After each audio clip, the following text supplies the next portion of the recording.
ऐसी ही आतंकी साजिश पर बनी फिल्म केरला स्टोरी, ये केरला स्टोरी की इन दिनों काफी चर्चा है। कहते हैं केरला स्टोरी सिर्फ एक राज्य में हुई आतंकवादियों की छद्म नीतियों की साजिशों पर आधारित है। देश का इतना खूबसूरत राज्य, जहां के लोग इतने परिश्रमी और प्रतिभाशाली होते हैं, उस केरला के में चल रही आतंकी साजिश का खुलासा ये केरला स्टोरी फिल्म में, केरला फाइल्स फिल्म में उसे किया गया है। हम देश के प्रधानमंत्री से ये रिक्वेस्ट करना चाह रहे हैं कि प्रधानमंत्री, कर्नाटका का चुनाव जरूर है, मगर पाकिस्तान से आतंकवादी आकर हमारे 5 सिपाहियों को उनकी जान ले लिए। मणिपुर जल रहा है, लोग अपने घरों को छोड़कर भाग रहे हैं, गांव जल रहे हैं, चर्चिस को जला दिया जा रहा है, और प्रधानमंत्री जो है उस एक गंदी पिक्चर के बारे में जो झूठ पर मुबन्नी है, उसका प्रमोशन कर्नाटका के विधानसभा के चुनाव में कर रहे हैं। ये बड़ी अफसोस की बात है कि देश के प्रधानमंत्री को जहां पर तवज्जो लेना था वहां पर तवज्जो कम ले रहे हैं और आकर उस पिक्चर के बारे में बात कर रहे हैं जो पिक्चर में कहा गया केरल के 32,000 औरतें आईसिस ज्वाइन की, उस पिक्चर में लिखा गया प्रमोशन में। बाद में कोई कोर्ट को गए तो उसने कह दिया कि नहीं सर, खाली 3 नंबर है। हम देश के प्रधानमंत्री से पूछना चाह रहे हैं, अगर कोई पिक्चर फैक्ट पर बनाई गई है तो खुलकर कहो फैक्ट पे बनाई गई।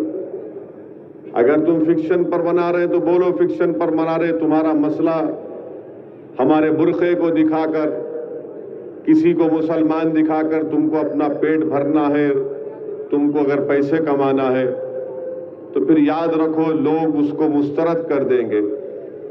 हम प्रधानमंत्री को याद दिलाना चाह रहे हैं कि जब राजनाथ सिंह भारत के होम मिनिस्टर थे, क्या उन्होंने नहीं कहा था कि भारत के अल्पसंख्यक समाज मुसलमानों का आईसिस और अल-कायदा से दूर दूर तक कोई ताल्लुक नहीं है, वो दूर है उससे? क्या खुद भारत के प्रधानमंत्री नरेंद्र मोदी ने नहीं कहा था कई बैनुल अक़वामी फोरम पर? और आज इसको जोड़ रहे हैं, नफरत फैलाने की बात कर रहे हैं, और देश के प्रधानमंत्री बोलते हैं कि सख्त सजा दो। उनके तकरीर में कहा अपने भाषण में कि आप इन लोगों को सजा दीजिए। क्या सजा देना चाहिए? कौन सी सजा देना चाहिए? और अगर देश के प्रधानमंत्री एक पिक्चर की स्टोरी को सही मान रहे हैं तो प्रधानमंत्री, ये तो आपकी नाकामी है, आपकी सरकार की नाकामी है। क्या आप अपनी नाकामी को कबूल कर रहे हैं, एक्सेप्ट कर रहे हैं कि यू हैव बीन अनसक्सेसफुल?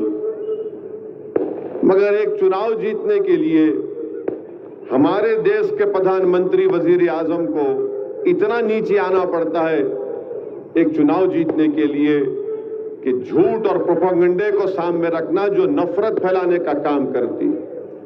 हम आज यहां से हमारे प्राइम मिनिस्टर से अपील करते हैं कि पाकिस्तान से जो टेररिस्ट आ रहे हैं उनको रोको आप। सरकार आपकी है। 370 आपने कॉन्स्टिट्यूशनल ब्रीच करके हटाया। अब क्यों आकर वो लोग मार रहे हमारे सिपाहियों को? ये 10-12 दिन में एक तो सिपाहियों की गाड़ी जा रही थी, उस पर रॉकेट लॉन्चर से उनको शहीद कर दिया, और फिर कल आज 5 हमारे सिपाही मारे गए। क्या हो रहा हमारे देश में प्रधानमंत्री?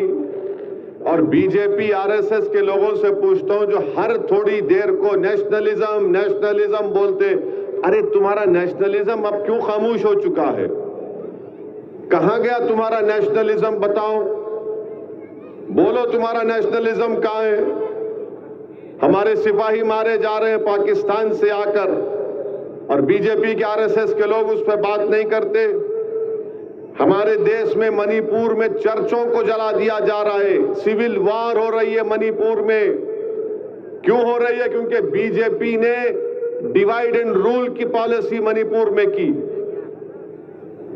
आपने ट्राइबल्स के जो राइट्स थे किसी और को देने की आप कोशिश कर रहे हैं।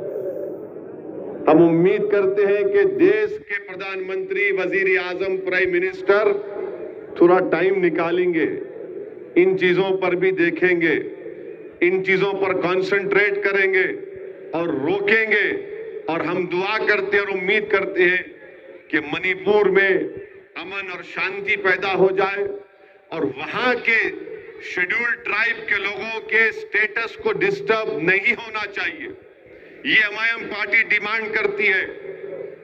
आप किसी को एसटी में शामिल नहीं कर सकते ऐसा ही करके, इसीलिए मणिपुर में सब तमाशे हो रहे हैं।